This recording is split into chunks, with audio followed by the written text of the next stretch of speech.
Ok, boa noite para o pessoal que está chegando aí. É, isso vai ficar gravado, então, se você está assistindo a essa gravação, ah, espero que você tenha também a oportunidade de enviar suas perguntas no meu privado. A gente ainda vai ter aí uma segunda chance, né, de transmitir essas perguntas para o Bruce posteriormente, e aí ele pode responder talvez por escrito. Mas para aqueles que estão aqui agora online, muito bem-vindos.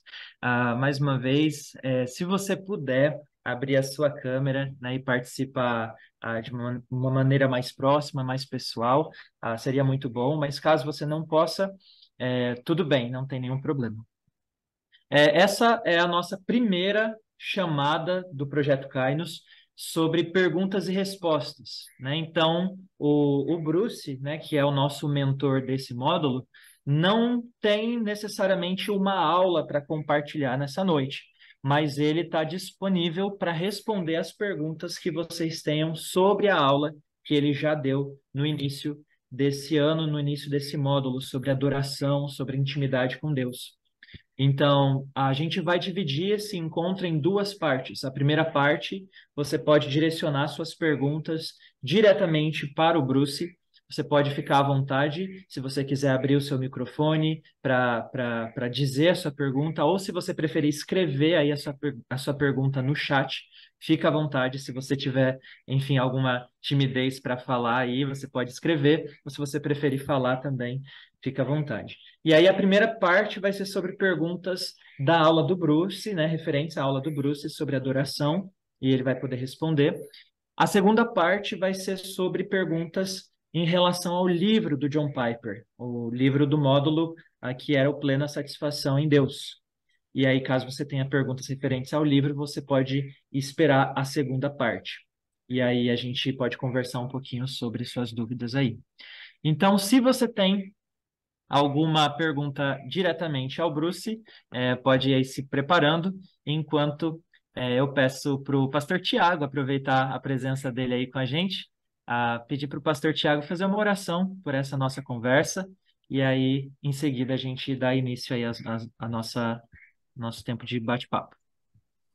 Boa noite, Felipe. Boa noite a todos. Vamos orar, colocar esse tempo diante do Senhor. Pai bendito, nós nos colocamos diante de Ti nessa noite e gratos, Senhor, somos gratos por tudo que o Senhor tem feito, tudo que o Senhor tem nos ensinado nesse tempo. Obrigado, Senhor. E pedimos, Pai, que mais uma vez o Senhor nos ensine e disponha o nosso coração para fazer a vontade do Senhor. Obrigado pela vida do Felipe, que tem direcionado esse projeto, tem coordenado. Te agradeço, Pai, pela disposição dele, pela visão que o Senhor deu a ele. Oro também, Pai, grato pela vida do pastor Bruce, há tantos anos servindo, ensinando, há tantas coisas que o Senhor já deu a ele, já concedeu, já deu de compreensão da tua vontade. Que o Senhor continue, Pai, dando saúde, forças para que ele continue ensinando as verdades do Senhor. E dá a ele, Senhor, nessa noite, sabedoria, clareza, para tudo que ele vai responder aqui nessa noite. Em nome de Cristo que eu oro. Amém, Pai. Amém. Então, Amém. vou iniciar aqui com essa primeira pergunta que o Márcio deixou aí no chat. Então, eu vou ler aqui. O Márcio disse: Boa noite. Na sua aula, o senhor diz que acabou negligenciando um pouco a sua adoração a Deus e tornando seu ministério mais importante. O senhor diz que a sua esposa até ajudou o senhor com isso. Mas como o senhor percebeu que estava priorizando mais seu ministério do que a Deus? Fique à vontade, Bruce. Ok. Essa é uma boa pergunta. É que eu sinto isso na minha vida.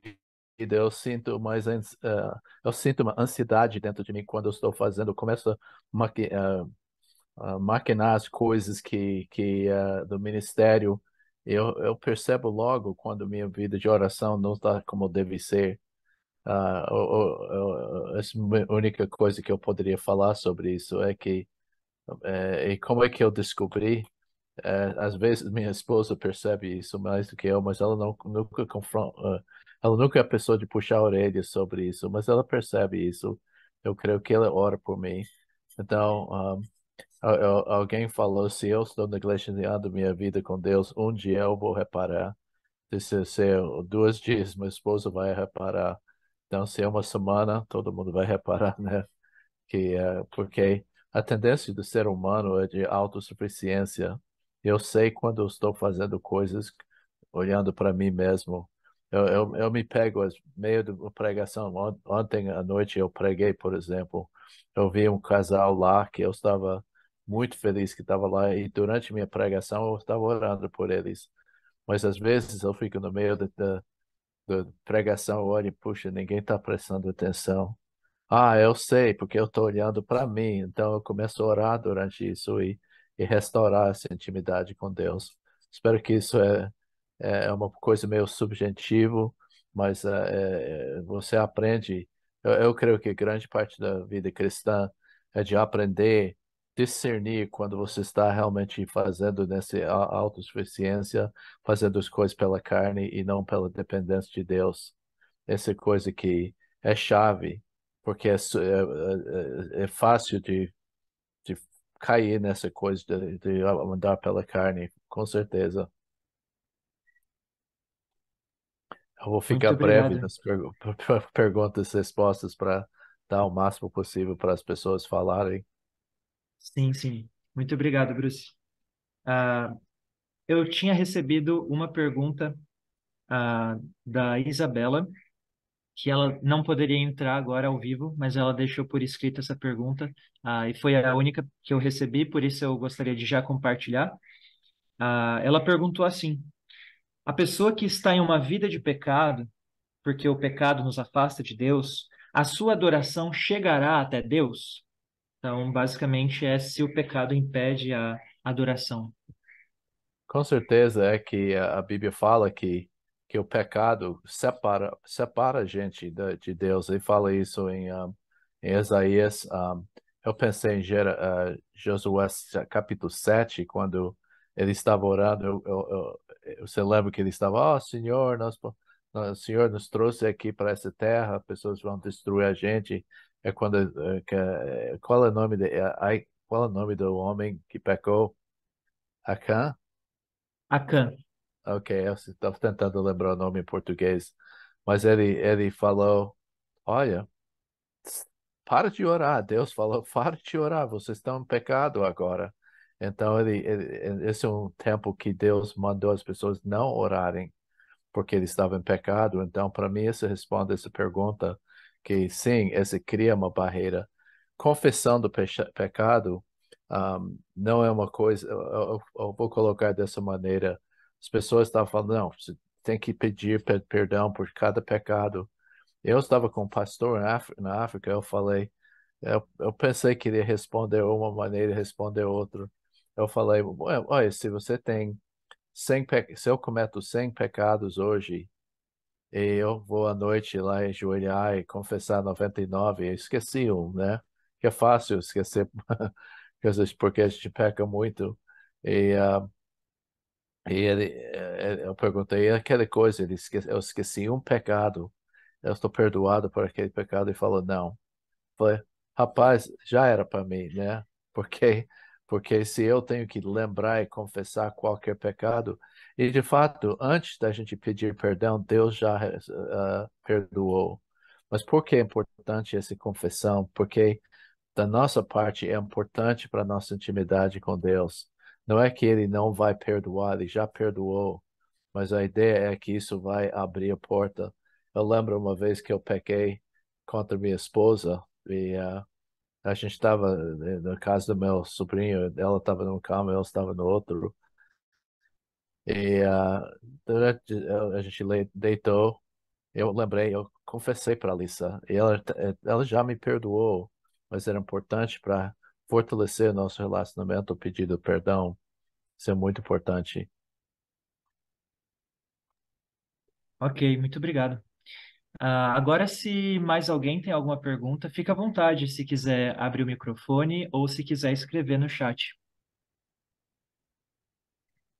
E lembrando que essa primeira parte de perguntas é referente à aula que o Bruce deu sobre adoração e intimidade com Deus. Eu tenho uma pergunta sobre a aula. Teve uma parte que o senhor falou que Deus ele direciona os adoradores, né? Então, se uma pessoa está em intimidade com Deus e adorando a Deus, tendo uma vida de adoração, ele direciona para onde essa pessoa deve servir, né? E aí eu fiquei me perguntando como a gente deve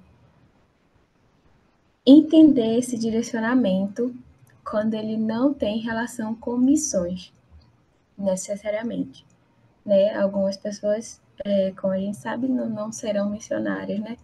Mas a minha pergunta é se escolher, né? Ficar, tipo, pensando em servir em uma igreja que você não está, mas você está numa igreja, você pensa em outra igreja para servir como membro, né? Como um membro ali daquela igreja, para usar os dons e talentos em uma igreja específica.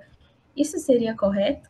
Tipo, eu pensar, ter em mente uma igreja diferente da que eu estou, para servir lá, porque tem, tipo, tem uma afinidade, tem um sentimento assim também. Parece que Deus está querendo que a gente vá para outro lugar, entende? Isso faz sentido? Você está perguntando se vai para uma outra igreja onde pode servir melhor? Isso que está falando? Isso, como membro, né? No caso, como na membresia ali. É, Tipo, se Deus ele direciona para isso, que como você não é Deus, um missionário, no caso. a questão como Deus vai direcionar a nossa vida, muitas pessoas fazem. A primeira coisa é que eu quero falar muitas vezes, a gente tem essa coisa mística que temos que estar no centro da vontade de Deus. E se você escolhe errado, você vai estar o resto da sua vida fora da vontade de Deus. Não funciona assim. E normalmente essa maneira é muito subjetivo. Eles têm o sentimento que Deus está levando. Mas eu creio que se nós estamos, Deus deu líderes em nossas vidas para nos aconselhar e direcionar. Eu creio que quando você ora, às vezes Deus usa a sua oração junto com a palavra de Deus para direcionar a sua vida. Essa maneira que direciona. Mas um, a razão que eu falei isso, eu lembro que eu falei para o meu professor de grego, eu estava tentando decidir se era para deixar minha posição na universidade e ir para o Brasil como missionário. Eu estava lutando com essa decisão e eu falei com minha esposa, eu vi que ela estava convicta que Deus estava chamando a gente para campo missionário. Mas meu professor de grego falou, como fala em Provérbios, Homem, homem faz seus planos, mas é o Senhor que dirige os passos. E ele vai soberano, na maneira soberana, abrir portas e fechar portas para você nessa coisa. Agora, em termos de servir a igreja, interessante você me perguntou isso, porque eu estou numa dilema nos Estados Unidos, porque a gente está participando de uma igreja agora que não tem muito necessidade de nós. E eu estou fazendo isso porque nós estamos fora muito. Eu estou realmente limitando quanto que eu estou me envolvendo. Mas se a gente mudasse para os Estados Unidos, eu preciso ficar lá por algum motivo. Eu provavelmente não vou ficar com aquela igreja porque eu quero ir onde eu posso ser útil. Então, um dos meus pastores falou uma vez quando a gente estava mexendo com essa decisão, tentando decidir, ele falou isso, você vê três pessoas, você vê um grande tábua, né? E você tem três pessoas de um lado carregando e um no outro, onde você vai para onde a necessidade é. Mas sempre lembra, somente é uma necessidade, não é uma coisa do chamado também. Isso é importante lembrar. Então, a coisa grande coisa é de estar na palavra, estar na oração, tem um coração submisso a Deus, procura bom conselho e Deus vai usar essas coisas para direcionar. E você deve olhar na necessidade, não é só porque você vê uma necessidade não significa chamado, mas ver onde você pode mais encaixar, ser mais eficaz para Deus. Certo. Boa pergunta. Obrigada. Obrigado. Ótimo. Mais alguma pergunta sobre a aula do Bruce, adoração, intimidade com Deus? A Nayane enviou uma pergunta agora no chat, dizendo: como você explicaria uma adoração falsa? Quando Em você está seguida, falando, sim, em seguida a gente tem a Ana Clara que pediu a voz, mas primeiro essa: como você explicaria uma adoração falsa? você está pensando mais como definir uma adoração falsa, você acha? Ou Eu explicar acredito, como eu acredito acontece? que sim, acho que seria uma definição. Primeiramente, eu vejo que é o objeto de sua adoração, porque se você tem outra coisa que é além de Jesus Cristo, e tentando chegar ao Pai de outra maneira, é uma falsa adoração. Ah, como eu gosto muito do trecho em Mateus capítulo 5. Você lembra que eles criticaram Jesus por maneira que ele lavou as mãos, ou não lavou as mãos antes de comer com mãos impuras, como ele fala, porque os judeus tiveram uma certa maneira de derramar água sobre as mãos para purificar as mãos antes de comer. E eles perguntaram a Jesus, por que você e seus discípulos não praticam essas coisas? Ele falou, por que vocês negligenciam a palavra de Deus por causa por causa da sua tradição? E ele falou, Isaías, ele estava correto quando ele falou para vocês, eu acho que é Isaías 29, se eu não me engano, mas ele falou, em vão vocês me adoram. Então, porque seus corações estão longe de mim, seus lábios falam bem, mas seu coração está longe, em vão me adoram. Então, a falsa adoração é que eles não estavam com o coração submissos a Deus. Ele não estava realmente com o coração voltado à admiração, submissão e temor de Deus nesse momento. Então, foi uma adoração falsa. Você pode ver que eu sempre olho nisso, quantas vezes a gente está numa igreja e a gente, com um grupo, a gente começa a cantar, e você canta e sua mente está 1.000 quilômetros de lá. Você não está prestando nem atenção da palavra.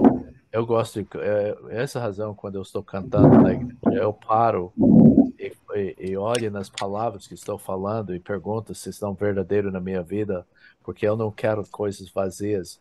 Seus lábios falam bem, se honra, você honra com seus lábios, mas o coração longe de mim. Então, esse trecho, é Mateus 15, 8 e 9, lê isso, esse mostra a falsa adoração. Ótimo. Ana Clara, fica à vontade. Boa noite. Boa noite. Em relação à pergunta que foi feita anteriormente sobre a questão de se o pecado, a pessoa viver em pecado, se isso impede a adoração, algo nesse sentido. Pela sua resposta, me surgiu uma outra dúvida. Nesse caso, se uma pessoa está em pecado, a gente pode dizer que ela se assemelha a um incrédulo? Ela que eu credo? Como assim? Se ela, deixa eu ver. Se torna parecido com o incrédulo nesse sentido, já que a adoração, já que a gente sabe que a adoração do incrédulo, né, muito, pelo menos como eu aprendi na minha igreja desde cedo, a professora sempre usou a expressão de que não passa do teto, a adoração, a oração de um incrédulo. A gente pode dizer que nesse caso, se um cristão está em pecado, vai ser algo parecido? Essa expressão que está em pecado, é uma coisa eu gostaria de definir. Eu não sei como você está pensando, mas quando eu penso nessa palavra em pecado, eu penso que a pessoa está em rebelião contra Deus, possivelmente. Tá consciente que está realmente está fazendo errado, mas continua a fazer mesmo assim. Isso que eu ia definir como em pecado. Um, nessa situação assim, assim, é como incrédulo. Se você quer ler, eu estava lendo hoje à noite Isaías capítulo 1, e ele fala muita coisa dura lá para as pessoas, como eles têm uma adoração falsa, que ele não aceita isso. Então, sim, é verdade isso que você está falando. É como uma pessoa que é um incrédulo. Deus, como eu falei, Deus, se a pessoa é verdadeiramente salva, Deus vai tratar e disciplinar aquela pessoa. Mas lembre-se disso. Essa é uma outra questão, mas eu pergunto se essa pessoa é a pessoa verdadeiramente salva, mas está lutando contra o pecado, ou é uma pessoa que está no estado do pecado, ainda embaixo do pecado e não é salvo.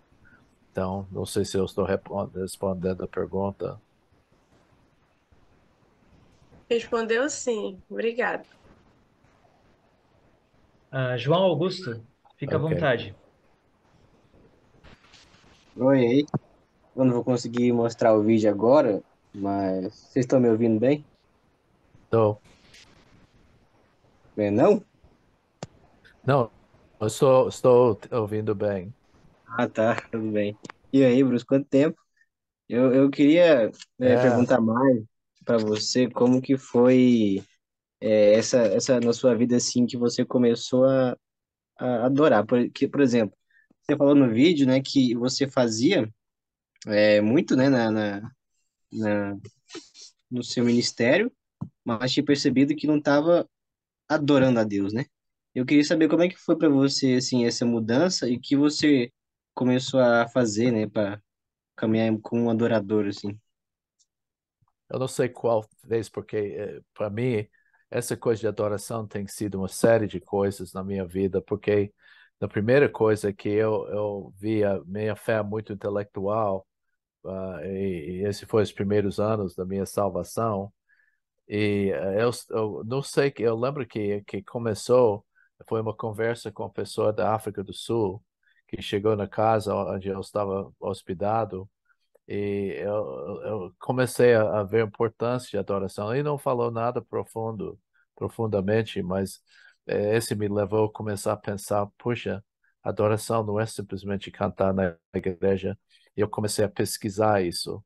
Mas quando eu fiz essa mudança de vida, foi mais ou menos 2000, eu lembro que Rai Lobo chegou na minha casa e ele estava, eu vi que ele estava incomodado com sua vida espiritual, exatamente como eu estava, nós dois estávamos. E eu falei para Rai, eu falei, olha, eu não sei o que eu vou falar, mas eu vou lembrar de muita coisa que estava no começo da minha vida espiritual. E eu comecei a falar muito e me apontou sobre quem é o Espírito Santo. E eu vi que andar pelo Espírito Santo é essencial para viver uma vida que agrada a Deus. Eu comecei a pesquisar essa coisa e, mais importante, comecei a orar. Ah, quando eu estou insatisfeito com minha vida espiritual, eu vou para Romanos 6, 7 e 8. E eu não somente leio essas coisas. Esse que é a falha, talvez, que eu tive no início. Eu só li. Mas a coisa é que a leitura bíblica é completamente diferente do que a leitura de qualquer outro livro, porque quando a gente tem a Bíblia, nós podemos ficar conversando com a pessoa que escreveu. Eu já li, o Thiago lê muitos livros, eu estou começando um livro sobre discipulado agora, e a gente lê e pega as coisas, ideias e segue o pensamento da pessoa, mas de vez em quando surge uma coisa, você fala, o que ele quis dizer lá? Então, seria bom de que você pode pegar o telefone e ligar para o autor e falar o que você queria dizer aqui. Tom Júlio é meu mentor, ele escreveu um livro e eu escrevi lá várias perguntas para eles. Eu podia perguntar, mas a Bíblia é interessante, instantaneamente nós podemos conversar com o autor e perguntar e meditar, Deus, o que que você está querendo dizer aqui? Como é que eu posso aplicar esse princípio na minha vida?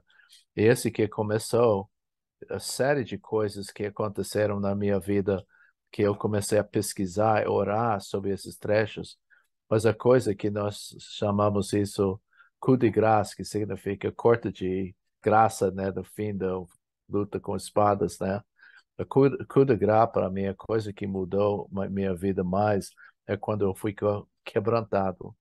Eu acho que que a gente tem uma tendência de evitar sofrimento, mas cada vez que eu cresci na minha vida espiritual, houve um quebrantamento, porque realmente nós somos tão autossuficientes, tão egoísta, é que às vezes Deus tem que puxar o tapete de nós e deixa a gente cair. Coisa que aconteceu era que eu estava numa reunião, eu ofendi uma pessoa. E ele chegou lá e falou, Bruce, você é muito arrogante. Ele me detornou completamente. Eu estava quebrado depois dessa conversa. Eu mudei todas as minhas ideias.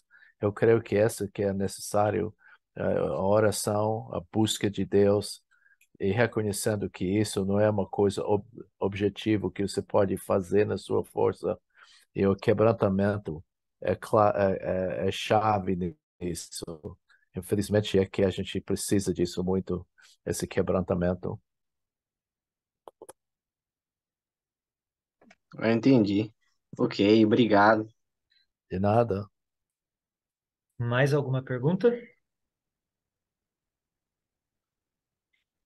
Eu tenho uma pergunta, Bruce, que talvez seria útil para até desenvolver mais em relação a uma disciplina espiritual para quem está ouvindo. Na aula você comenta algo sobre um seu caderno de orações. Como Aham. você organiza o seu caderno de orações e que dicas você daria para alguém começar um caderno desse tipo? Eu não sei, eu acho, Thiago, o Ricardo pode responder uma coisa. Eu preparei. Uma coisa que eu ia falar. Eu pensei, como é que eu posso ajudar os africanos a desenvolver? Porque eu comecei a ler livros e eles falam da importância de intimidade com Deus, mas poucos passos práticos para desenvolver isso.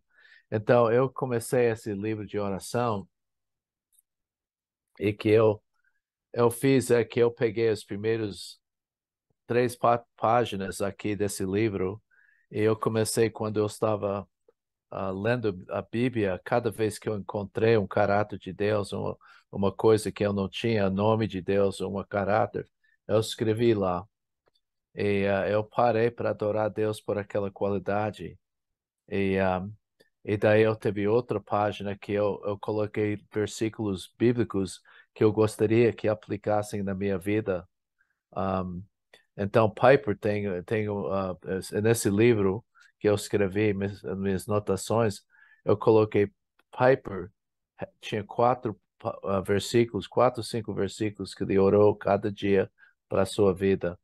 Cada pessoa, olha, eu vou falar isso é uma coisa para desafiar cada um de vocês, um, que eu descobri que grandes homens de Deus, pessoas que eu admiro, têm uma lista de versículos que eles desejam aplicar na sua vida. Então, eu comecei essa prática também. Eu comecei com o caráter de Deus. Daí eu comecei uma página sobre agradecimento para Deus, as coisas para agradecer. Daí outro sobre as promessas que eu gostaria que aplicassem na minha vida. Então, eu dividi esse livro de oração assim. Eu coloquei no finzinho eu coloquei a parte sobre missionários e coisas assim, ou pessoas. Um, eu vou colocar aqui a página aqui. Nota, eu coloquei fotos das pessoas que eu estava orando por eles. Eu dividi em diferentes partes do mundo. Esses são meus amigos africanos aqui. Então, essa maneira de ficar focalizado na oração, dependente. Eu estava falando com alguém ontem à noite, a gente estava falando sobre a palavra de Deus e como orações estão.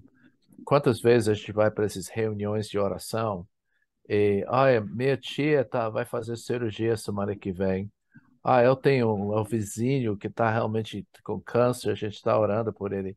Então, é coisas impessoais e sobre necessidades da nossa vida física, nosso conforto, mas Deus não está aqui para responder nossas perguntas, fazer nossas vidas mais confortáveis, mas Ele está querendo que a gente depende dele.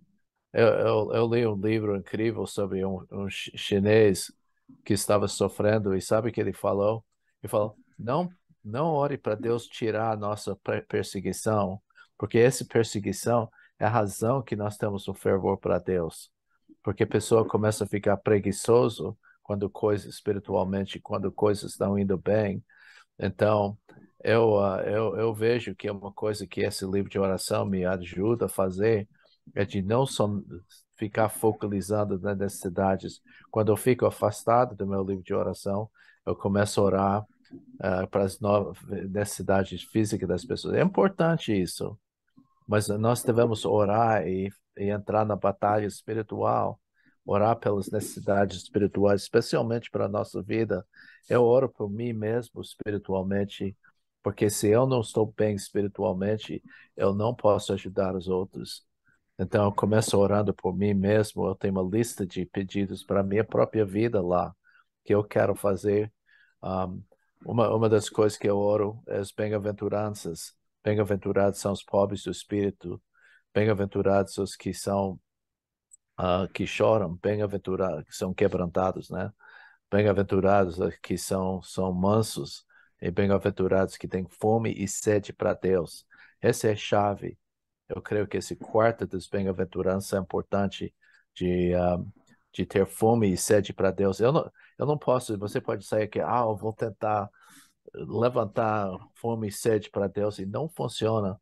É quando você tem que pedir para isso. Humildade também. Se eu tento fazer humildade para mim mesmo, vai se tornar egoísmo. Eu, você não ia acreditar se eu falasse eu sou a pessoa mais humilde do mundo, mas você tem que pedir para Deus fazer essa humildade, essa dependência dele. Essa coisa importante. Ótimo, Bruce. Mais alguma pergunta? Fique à vontade, se quiser abrir o microfone e perguntar ou escrever no chat. Ana Clara levantou a mão. Fica à vontade. Sim, foi algo que apareceu bem no final lá do vídeo daquela aula, que o senhor colocou uma imagem de uma árvore com raízes e, enfim, os frutos que vêm depois, né? Sobre a intimidade com Deus. E aí me chamou a atenção o fato da adoração estar na raiz. Eu, assim, né? Enfim, não. O que eu imaginei que a adoração seria um fruto da intimidade com Deus.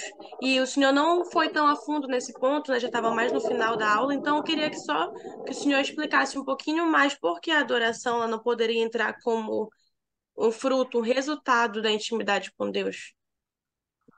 Um momento.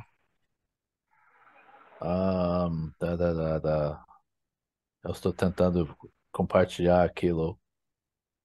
Um,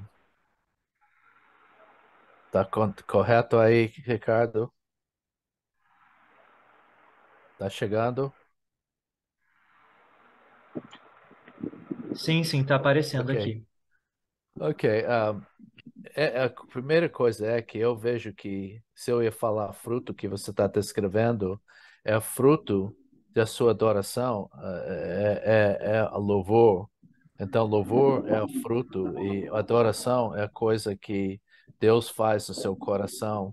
Eu vejo que vocês conhecem o Cântico da Maria? Eu gosto demais daquela música. As pessoas não cantam isso na igreja muito, mas vem de Lucas capítulo 1. Minha alma engrandece o Senhor. Então, e meu espírito, e o grego coloca isso no passado, meu espírito se alegrou do Deus meu Salvador. Então, muitas pessoas falam, não, alma e espírito são a mesma coisa, mas se você olha aquele versículo, ele estava indicando claramente que Deus fez do seu espírito, minha alma agradece o Senhor, meu espírito se alegra em Deus, meu Salvador, que a alegria do Deus do Salvador estava na profundidade, estava na raiz, mas o fruto daquilo era o louvor. Esse é vejo isso, porque adoração não é a mesma coisa de louvor, como nós falamos semana passada. Adoração é o estado do seu coração. Eu vejo que é relacionado com essa coisa. Claro que comunhão vai estimular seu conhecimento de Deus, oração, a palavra. esses todos são interligados um com o outro para contribuir uma pessoa que tem intimidade com Deus. Porque minha adoração me leva a ser um adorador. E o fruto é que vou expressar para os outros, que os outros podem ver, o que sai da minha boca, do meu comportamento, do meu amor para com os outros. Essas são coisas visíveis, mas eu coloquei adoração porque é uma coisa que é do coração, é uma coisa que Deus faz lá. Então, eu creio que a prática dessas quatro coisas, a disciplina e a prática dessas coisas é que leva à intimidade com Deus. Tá claro isso? Sim, sim, entendi. Obrigada. Ok. Lucas, você está com o seu microfone aberto, você deseja falar? Não, acho que eu senti perdão. Ok, ok. A próxima pergunta, fica à vontade. Caso alguém tenha. Pode discordar comigo em qualquer coisa, porque isso faz a discussão melhor, né? Muitas vezes. Eu vou mostrar outra, quando você está pensando, eu quero mostrar outra foto para você, outro desenho. Um, eu acho esse interessante aqui. Uma coisa que eu fiz, deixa eu ver. Tá chegando já? Sim, sim. Tá vendo? Sim, estamos vendo. Ok, a coisa que eu dei para devocional outro dia lá da convenção, eu gosto muito, eu estava olhando no motivação para obediência, porque esse é onde a verdadeira adoração cria verdadeira obediência. Há uma falsa obediência. Pessoa que faz as coisas com o coração chateado, por exemplo, a Bíblia não fala a quem que Deus ama, quem dá contribui chateadamente, né? Ele fala Deus ama quem dá com alegria. E verdadeira obediência sempre leva para alegria e não é uma coisa forçada. Mas eu pensei, eu tive surpresa um dia quando eu estava lendo o Deuteronômio, porque eu comecei a notar quantas vezes amor e temor eram fatores que levam à adoração. Isso é importante, então, um, eu vi que o temor do Senhor é a coisa importante disso, porque eu lembro que temor não é a mesma coisa de medo, porque temor é uma coisa positiva, você vê a grandeza de Deus, você fica admirado com Ele, mas você também reconhecer que Ele é ah, Ele é o Deus do universo. Eu fiz a comparação para as pessoas quando eu estava com 16 anos, o vice, foi o novo vice-presidente, que era o amigo do meu tio. Então, eu escrevi uma carta para o vice-presidente dos Estados Unidos, pedindo para ele fazer um autógrafo numa coisa que eu tinha da 1934, que é o programa com foto do presidente lá, vice-presidente. E eu fui para o escritório dele. E foi ao lado da Casa Branca nos Estados Unidos. E esse homem se tornou presidente dos Estados Unidos. Você me conhece, eu falo muito, mas quando eu estava na presença desse homem, eu não falei, eu estava admirado. Eu não estava com medo que ele ia me bater em mim ou qualquer coisa assim, mas eu estava completamente admirado com que de estar na presença do homem que é tão poderoso, né, politicamente. Mas esse temor, conforme esse vem de, que eu esqueci de falar, isso está em Deuteronômio, capítulo 10, 12 e 13. O temor do Senhor leva a pessoa a andar. Essa coisa que está no coração, de temor de Deus, leva você a andar na dependência de Deus. E ele falou que também você deve amar a Deus para servir. E a palavra servir, nesse caso, é uma palavra grega que é letreia, que significa de adorar a Deus, não trabalhar, mas isso é adorar a Deus. Então, ele está falando que o amor para com Deus leva você a adorar. Então, esse aqui, um pouco o que você estava falando sobre sobre essa adoração sendo fruto, é fruto de amar a Deus. Mas todas as disciplinas devem ser fruto do nosso amor para Deus e não atividades religiosas. Mas essas duas coisas, se você temer a Deus e anda com Ele, ama e servir a Deus, você vai resultar, como resultado, ter uma vida de obediência. Eu creio que a falsa obediência é quando se faz por obrigação, para deixar as outras pessoas ver, mas a verdadeira adoração vem do seu temor de Deus e amor para Deus. É uma vida de adoração. Adoração é a base de uma vida de obediência. Então, pensei que isso seria uma boa coisa aí para pensar. E também, você vai para o livro, né, depois, né, mas uma coisa que Piper estava falando, ele falou, se você pode me corrigir no português, ele falou uma coisa que a adoração é o propósito e o combustível de missões. Essa é uma coisa assim que ele estava querendo dizer. Por que eu quero ser um missionário? Por que eu quero trabalhar para Deus? Porque eu quero realmente promover a adoração. Eu quero ver mais adoradores a Deus. Esse é o meu alvo. Mas quando fala que esse é o propósito, mas o combustível é que você vai permanecer. Ah, eu falo que é coisa importante, eu não estou falando de mim para fazer isso, mas Thiago orou no começo sobre os anos de trabalho.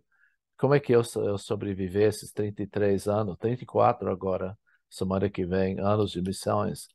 É porque é fruto da adoração. Pessoas, a média eu li outro dia que pessoas falam, talvez fiquem no campo missionário por 2 anos. Por que eles não ficam? Porque eles estão lá por causa da necessidade e outra motivação, compaixão que eles têm. Mas adoração deve ser motivação. Isso que dá continuidade. Porque quando você servir a Deus nunca é ser fácil. Mas se é fruto da adoração, você vai dar continuidade. Excelente, Bruce. Muito obrigado. Há mais alguma pergunta em relação à aula do Bruce? Senão a gente já entra na segunda parte sobre perguntas sobre o livro do Piper. Ok, então podemos entrar na segunda parte. Caso haja alguma pergunta sobre a leitura, fica à vontade para abrir agora seu microfone ou escrever aí no chat sua dúvida sobre plena satisfação em Deus. Também lembrando, pode não ser apenas dúvidas, mas também comentários, né? Algo que você tenha gostado, aprendido, né? O que Deus tenha falado ao seu coração, fica à vontade. Posso falar Eu então? vou. Eu, Não, pode ir, pode ir. eu vou começar porque sobre o capítulo que é o capítulo 6, que é o que isso significa na adoração, né? Eu deixei para a parte do livro, mas também tem a ver com a aula. Então já junta as coisas aí. Ele fala nesse capítulo sobre o culto também, né? Sobre a questão do culto na igreja e o porquê que as pessoas buscam a igreja, né? E o Bruce fala muito sobre isso, né? Que às vezes a gente está realmente na igreja e a gente não está adorando, a gente está só cantando música. E aí no finalzinho do capítulo ele fala sobre a questão da adoração comunitária, né, que é na igreja, e isso tem resultados muito bons na vida da igreja, né? Mas também ele fala que se a gente adora por outros motivos, né, que não é buscar o prazer em Deus, a nossa adoração ela deixa de ser verdadeira, ela deixa de ser autêntica. Há algumas questões que eu tenho na minha mente há algum tempo, né? Não só eu e meu marido. Aqui em casa a gente fala muito sobre isso, sobre o culto, sobre questões relacionadas ao culto público, né? Que às vezes eu vejo muita desordem no culto público.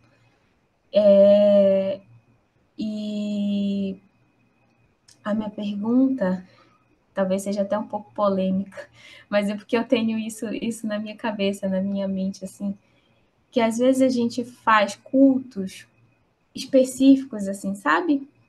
Culto para o Dia das Mães, culto para o Dia da Mulher, culto para o Dia dos Pais, culto não sei do que, não sei do que, não sei do que. Será que esses cultos, assim, focados, às vezes, em... Bom, eu já vi culto do Dia da Mulher em que teve desfile de mulher no culto, né? E aí eu achei foi terrível. Quanto que isso, porque na minha cabeça isso é algo que tira Deus do centro do culto, da adoração ali pública, né? Da adoração comunitária. Porque parece-me que estamos focando na mulher, né? Ou na mãe, ou no pai, ou sei lá em que mais, né? Que tiver, que acontece? Que acontece muito isso, né? E a nossa igreja tem muito disso, pelo menos aqui, né? Onde eu vivo. Tem muito disso, desses cultos, assim, específicos. E me preocupa essa questão da centralidade ali de Deus, do evangelho no culto, que parece que me parece que acaba sendo tirada quando a gente faz isso. Né? Eu não sei se a gente deveria fazer um culto nesse sentido, sabe? Pelo menos não o culto do domingo, por exemplo. Entenderam? Aham. É uma boa pergunta. Então, você levantou algumas coisas que eu não tinha pensado, mas eu vejo, primeiramente, eu sei que uma das razões que fazemos essas programações especiais, especialmente para Natal, né? Porque os pais gostam de ver os filhos. Então, você pode atrair as pessoas para chegar. Talvez seja bom de dividir o culto em duas partes, uma coisa que a gente vai fazer, comemorar para as mães, tudo isso, e outra parte para a adoração. Um, eu particularmente, eu não sei como os outros pensam sobre isso, mas eu creio que o culto em si mesmo, a palavra latreia é de ser, você viu como eu estava usado para servir a Deus, né? Então, quando a gente estava cultuando Deus, está adorando Deus, os incrédulos podem ver o que está acontecendo.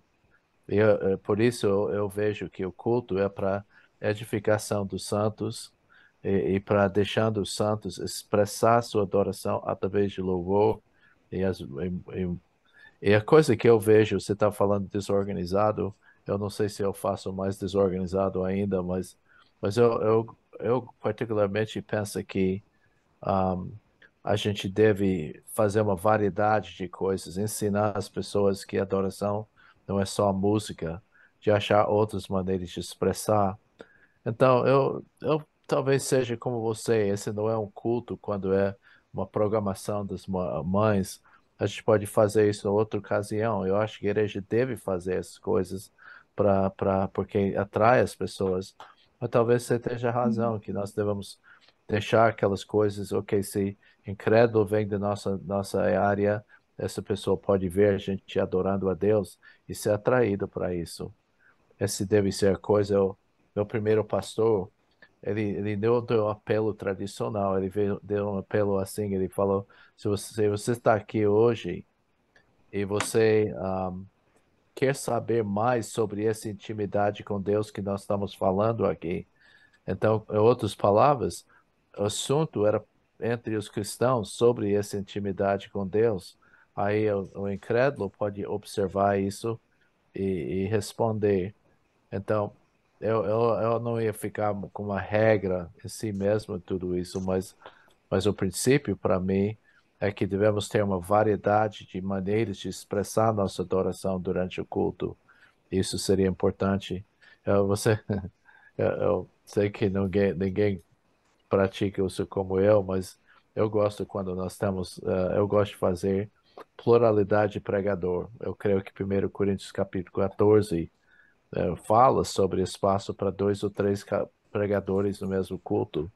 Então, eu acho interessante, eu acho que alguém falou com MacArthur uma vez, falou quando que nós vamos falando o show para os cabritos e, e começar a parar de fazer isso e começa a alimentar as ovelhas.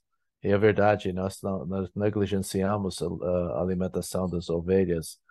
Um, Falando do culto, uma coisa que eu gosto de pensar sobre o culto é que deve ser uma expressão do que nós estamos fazendo durante a semana. Eu não gosto quando no culto a pessoa fala, vamos começar a nossa adoração com essa música e tal. Eu gostei como foi Tozer que falou no livro de adoração e falou, é melhor falar, vamos fazer em conjunto o que todos estão fazendo individualmente durante a semana. Vamos juntar nossos corações para fazer isso em conjunto. Então, não sei se vocês têm outro pensamento, mas a programação da mulher pode ser que no outra ocasião, ou primeira parte do culto, não sei. Mas eu gostei do seu pensamento. Eu gostaria de fazer só uma observação em relação ao capítulo que a Edilane citou, que já mostra um pouquinho em relação à diferença de conceitos que a gente tem.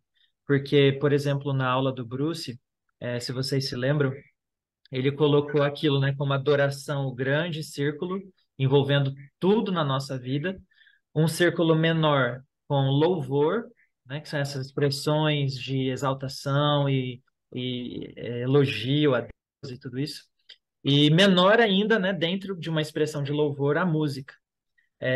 E em quase todos os livros e pregações e materiais, dentro de tradições assim muito positivas, muito boas teologicamente, você sempre vai ver alguma a forma de uso do termo adoração restrito ao culto, né, ao culto público, como se realmente a adoração fosse só aquilo que acontece no domingo. Então, de alguma forma, é possível a gente ver um pouquinho disso no pensamento do Piper, quando ele coloca como a plena satisfação em Deus se manifesta na adoração. E aí, nisso, você entende culto, né? Como se ele tivesse Aham. restringindo a adoração ao culto. Então, assim, não é É, necessariamente um problema do Piper, mas é como se o termo dele tivesse sendo usado de uma forma um pouco mais, poderíamos dizer assim, minimizadas em relação ao que é adoração, né? é mais estrita, né? Mais É restrito. interessante. Interessante que você falou, alguém me perguntou antes como eu comecei essa coisa de adoração. Esse é onde começou para mim, porque eu comecei a perguntar como é que nós estamos adorando como grupo. Eu comecei nessa visão como o Ty Piper tem de restringir a adoração do culto. E o mais que eu estudei adoração, olha, eu preguei minha primeira pregação foi 42 anos atrás, 41, 42 anos atrás, e eu preguei sobre adoração naquele momento. Então, todo esse tempo visando isso, eu estou vendo mais e mais ampla essa visão do que é adoração. Eu não sei se esse livro, que é Piper, é uma coisa que ele falou muito essa questão de alegria no Senhor, buscar isso. Eu estava com muita dúvida, mas daí ele deu um exemplo que, agora eu entendo o que ele está falando, porque ele falou que se eu chegar para minha esposa no aniversário dela com uma dúzia de rosas, e ela fala, oh, John, obrigado. Poxa, estou emocionado que você trouxe flores para mim. Muito obrigado. Tá bom, era minha responsabilidade. Eu estou fazendo porque realmente eu sou um marido, quero ser um bom amigo. Você pode fazer. E ele falou, ela vai ficar muito triste, talvez jogue as flores nele, né? Porque ela estava excluindo qualquer aspecto emocional. Agora, eu comecei a pensar sobre isso. Eu não explorei essa área biblicamente, mas talvez vocês podem me ajudar nisso. Mas há um conhecimento bíblico, espiritual. Paulo, em 1 Coríntios capítulo 2, ele falou sobre essa sabedoria que vem de Deus. Capítulo 1 e 2 fala dessa sabedoria e conhecimento e discernimento espiritual. Paulo orou, Efésios 1, Efésios 3, sobre essa compreensão espiritual, e parece meio místico isso. Mas eu pensei, ok, se tem isso, por que não tem uma emoção espiritual também? Uma coisa produzida para o Espírito Santo, que é um tipo de emoção, mas vai mais profundo, é uma coisa espiritual. Então, essa é uma coisa para pensar, talvez um pouco difícil para imaginar isso, um pouco subjetivo, mas eu creio que o Espírito Santo mexe com nossas emoções. Pode ser uma emoção carnal, a pessoa chora no culto, coisa assim, mas não muda nada. Ou pode ser uma emoção espiritual, que é um incentivo que atrai a gente. Eu gosto de, eu acho que Jeremias capítulo 31, 1 a 3, ele falou: Você me amou de longe e me traiu com resed, com misericórdia, ele traiu. Então há uma atração, há uma coisa emocional, e a gente não pode ficar com medo disso. Mas o problema com o pentecostal, a coisa que eles buscam é essa emoção. A emoção também é o fruto dessa vida de adoração. Eu vou pedir para o pastor Tiago, que pediu a oportunidade ali, e depois, em seguida, o Lucas Siqueira, parece que ele ia fazer uma pergunta. Então, pastor Tiago, fica à vontade. Só comentando um pouco da preocupação da Edilane, essa foi uma preocupação minha também durante muito tempo. E nas igrejas que eu passei como pastor, eu trabalhei bem essa questão na igreja do entendimento do culto, né, da adoração pública, para não misturar algumas coisas que não cabem no culto público. Então, algo que eu fiz, que a gente faz aqui na igreja no Pacoval, até mudou bastante. Antes, a gente fazia o culto normal, tema da pregação expositiva, como já estava planejado, e no final, depois eu encerrava o culto com a bênção apostólica mesmo, né? Terminamos o culto público e agora nós teremos um momento de homenagem às mães e era feita uma coisa muito simples nesse momento. Nos últimos anos até mudou, a gente nem está fazendo mais nada no culto da noite. Geralmente a gente pega o momento da EBD e a gente tem um café da manhã especial, as mães vêm, trazem seus filhos, pessoas que geralmente não, às vezes não vêm à igreja, reúne todo mundo, a gente tem um tempo que não é um tempo de culto, é um tempo de encontro em família, e aí tem uma homenagem, tem um tempo especial, às vezes um Dia das Mães, Dia dos Pais. Esse ano, Dia dos Pais, nem teve nada aqui no prédio da igreja. Foi um futebol dos pais no sábado que a gente fez, né? As mulheres organizaram, prepararam numa arena aqui perto. Então foi bem separado do culto público, mas foi um tempo de interação, um tempo bem legal entre os homens, entre as famílias, foi um tempo bem especial. Então, esse foi um tema que sempre me incomodou e eu, no decorrer do tempo, fui influenciando e mudando isso e passando a visão para a igreja do que é o culto, né? Porque me incomodava que às vezes eu ia num momento como esse e parecia um culto às mães, um culto aos pais, um culto ao pastor, no dia do pastor, né? Vários testemunhos, como o pastor abençoou minha vida. Não estou dizendo que você não possa honrar o pastor, mas nesse momento de culto fica tudo muito estranho, né? O que a gente está fazendo exatamente aqui? Então é algo que a gente sim deve olhar com bastante atenção, a entender o que fazemos no domingo, quando a igreja se reúne para o culto público, para a adoração pública. Isso deve ser muito bem pensado e essas questões devem ser muito bem observadas e trabalhadas aí. Só queria dar esse testemunho. E fazer uma indicação aqui. O Bruce fala que eu leio muito livro, né? Eu acho que parece que eu leio mais do que eu realmente leio, mas eu me esforço, né? Esse livro aqui, da série Nove Marcas de uma Igreja Saudável, um livro que nós estudamos com o grupo de louvor da igreja, que no ano passado dá uma visão muito boa sobre o culto público. E esse livro aqui também ajuda bastante, que é organizado pelo Carson e pelo Keller. Então, ajuda bastante aí na compreensão para ajudar a igreja a compreender e cada vez melhorar o culto público, né? A adoração pública aí. Muito obrigado pelas dicas. A Edilane quer comentar e aí em seguida Lucas Siqueira. Fica à vontade, Dilane. Eu vou falar de novo. Assim, o pastor Tiago falou exatamente a minha preocupação, né? Sobre quanto que às vezes parece que as igrejas acabam colocando essas programações, né, no lugar do culto. E é isso que mais incomoda, né?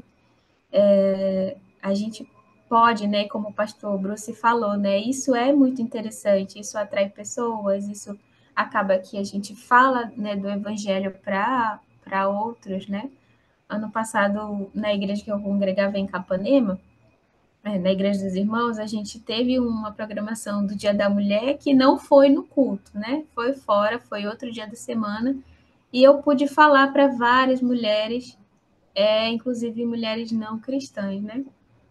Isso foi muito interessante. Mas de outros lugares que eu venho, que eu já vi, essa questão de substituir o culto de domingo, né, o culto público, pela programação da específica, né, como eu estava falando.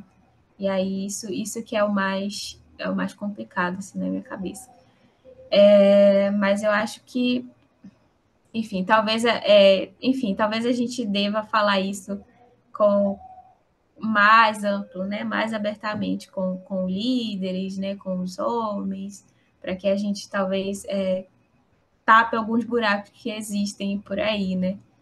Esse livro que o Tiago mostrou, eu sempre quis ler, mas ele é sempre caro, eu nunca consigo comprar porque o frete é É. R$ 40. Mas eu já li dessa galerinha aí, o Discipulado, é bem legal. Só É alguns, isso. só alguns comentários sobre o culto público. Eu vejo que uma das coisas que o culto público deve fazer é de ser, primeiramente, deve ser o fruto da nossa adoração durante a semana.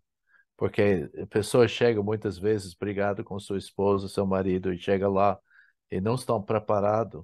A gente deve estar adorando a Deus e deve ser consumação da semana de adoração, deveria ser o culto. Imagina se todo mundo estava andando com Deus, ligado com Deus, adorando Deus durante a semana e todo mundo está juntos em uma só adoração. Eu acho que de Romanos capítulo 15 ele fala que uma só voz de adorando a Deus. Mas também o culto público é importante para estimular isso. Eu acho que podemos realmente ver como o culto pode estimular as pessoas a adorar durante a semana. E Florent falou uma coisa interessante, eu estou pensando sobre o que ele falou sobre isso. Um, Ele falou que a maneira que nós cantamos louvor, às vezes na igreja, a gente tem o louvor, aí a pessoa fala, louvor, a pessoa fala, como se fosse que falando é coisa que é central e não cultuar a Deus. Ele estava falando que a gente às vezes pula assim. Quando eu falei daquela pessoa da África do Sul, eu perguntei para ele, eu falei, o que você achou da adoração eu usei a palavra adoração, não louvor, música. Eu falei, o que você achou da adoração na nossa igreja? Ele falou, você está com aquele avião que começa a decolar, volta para o chão. Começa a decolar, volta para o chão. E eu sou muito acredito e eu falei com ele de como você faz as músicas para levar as pessoas para o Santo Santo de Deus. Esse me levou a pensar como pregação e tudo deve ser realmente direcionado uma só direção para levar as pessoas a estar na presença de Deus e tratar com sua vida.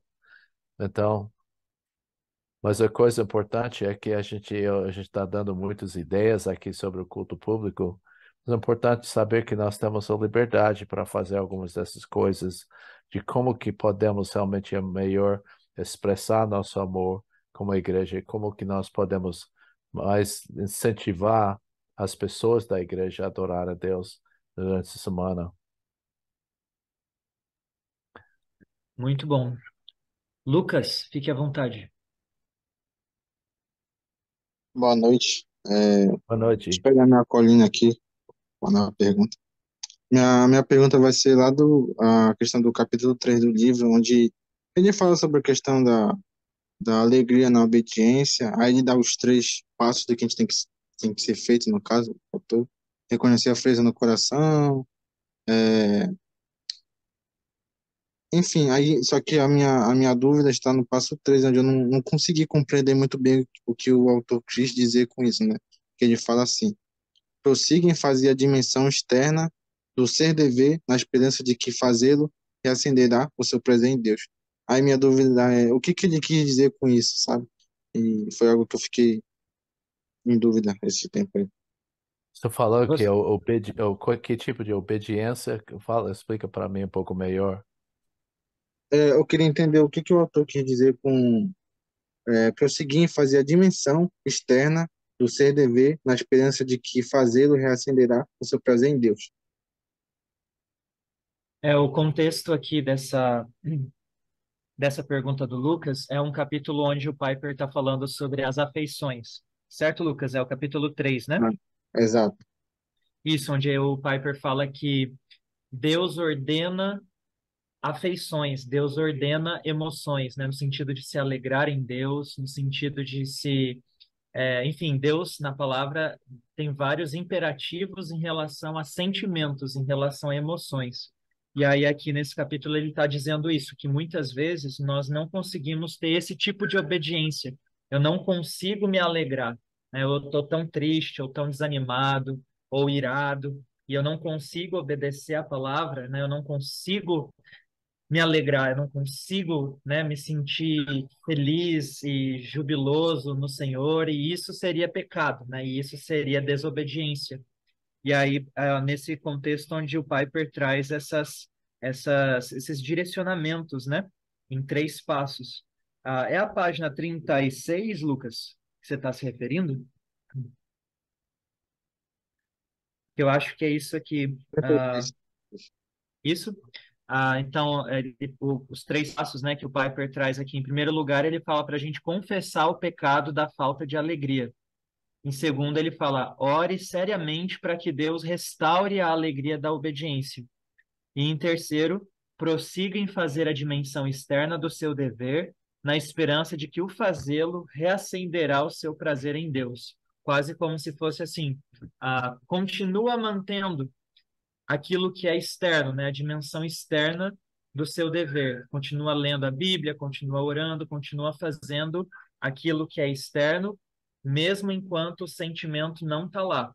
Porque depois de um tempo, talvez o seu sentimento vai acompanhar a sua obediência externa, né? Então, aí depois de um tempo, a felicidade vem, o prazer daquilo vem.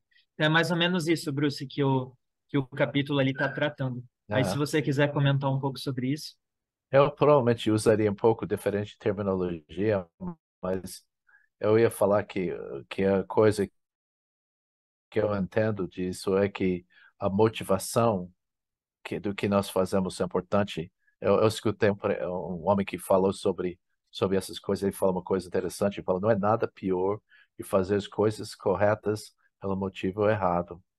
Então, eu vou fazer a comparação com meu relacionamento com minha esposa. Quando eu falei aquele 2000 que mudou minha vida, para mim, meu casamento estava bem. Eu não estava preocupado com meu casamento, estava achando que estava bem.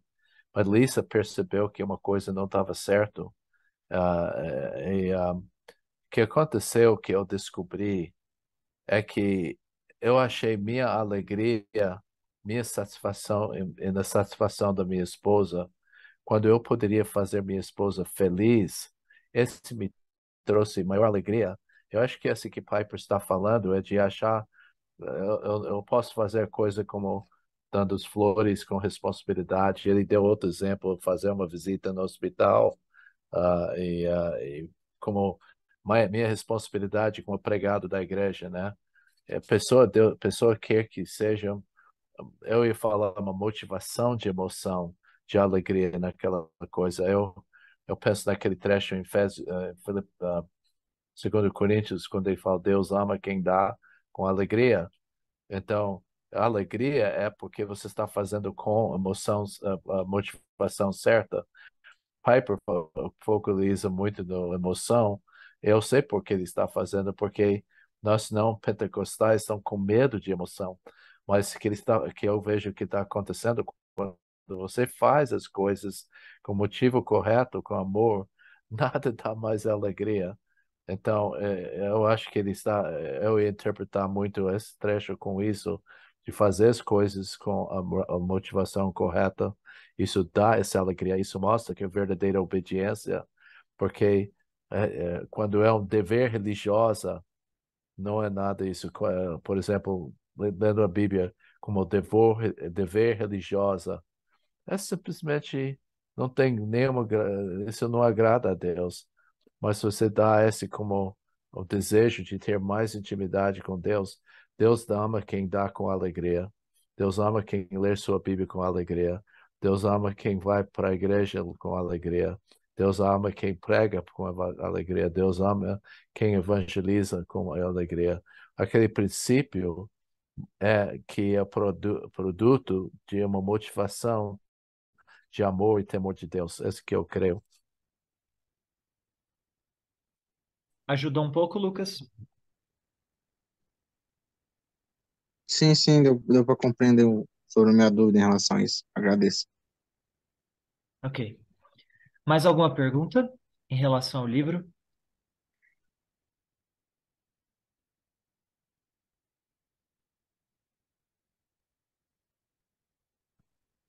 Ok, se não há. Então, essa foi oficialmente a nossa última conversa, nosso último momento sobre o módulo de adoração e intimidade com Deus. A gente decidiu, quando ah, sentamos para organizar o cronograma e o currículo do Projeto Kainos, a gente decidiu colocar esse como o primeiro módulo, porque essa precisa ser a base de tudo que a gente vai fazer no restante desse ano. É sobre adoração. Tudo que a gente vai conversar, tudo que você vai ler, tudo que você vai escrever é sobre adoração. Então, não permita que seu coração encare o projeto Kainos como um dever, como uma tarefa meramente, como uma obrigação, como algo acadêmico, mas como adoração. Que seu coração encontre mais prazer em Deus, cada livro que você lê, cada resenha que você escrever, cada aula que você assistir, cada pergunta que você for fazer. Que seu coração realmente esteja buscando isso, se agradar do Senhor, encontrar nele a satisfação para o seu coração, e que cada ato desse seja feito como realmente um culto do seu coração entregue ao Senhor. Não querendo dizer que toda leitura vai ser um mar de rosas, que toda resenha vai fluir facilmente na sua escrita. Claro que não. Em muitos momentos, tudo isso vai ser, sim, desafiador, como, por exemplo, o fato de que nós só temos mais 2 dias nesse mês e só 2 pessoas entregaram a resenha. Então, ou seja, todas as outras 16 pessoas têm só mais 2 dias para escrever a sua resenha. Então, corre, escreva, termina a sua leitura, escreva a sua resenha, me envia. E não deixa que só porque está em cima da hora você vai fazer isso como uma correria, como uma obrigação. Não deixa isso ser assim. Busca no Senhor a motivação correta para o seu coração em tudo que você fizer. Uma informação em relação a isso, né? Alguns de vocês entraram em contato comigo sobre isso, e eu preciso explicar essa informação. Você pode entregar a sua resenha para mim depois do prazo, só que a sua tarefa vai valer menos pontos do que a tarefa de alguém que entregou no prazo. Então, automaticamente você perde 2 pontos, ou seja, se a sua resenha, mesmo que fosse perfeita, valendo 10, você vai ganhar no máximo 8, porque você está entregando após o prazo estabelecido. Então, pode entregar, não tem problema, não desanima, continua administrando bem o seu tempo e pode entregar mesmo após o dia 31 de janeiro. Mas sabendo disso, vai valer um pouquinho menos. Ah, e eu desafio você, que já entregou a sua resenha, envia para mim até o dia 31 também, e já inicia a leitura do próximo livro, lembrando que é O Discípulo Radical, de John Stott, e na sexta-feira, né, nessa semana, Nessa semana a gente vai ter aí o privilégio de ter 2 encontros, né? Então, na sexta-feira, a gente vai ter o nosso primeiro encontro do módulo 2 com o pastor Daniel. Então, separem na sua agenda se você tem a sua noite livre na sexta-feira para esse encontro.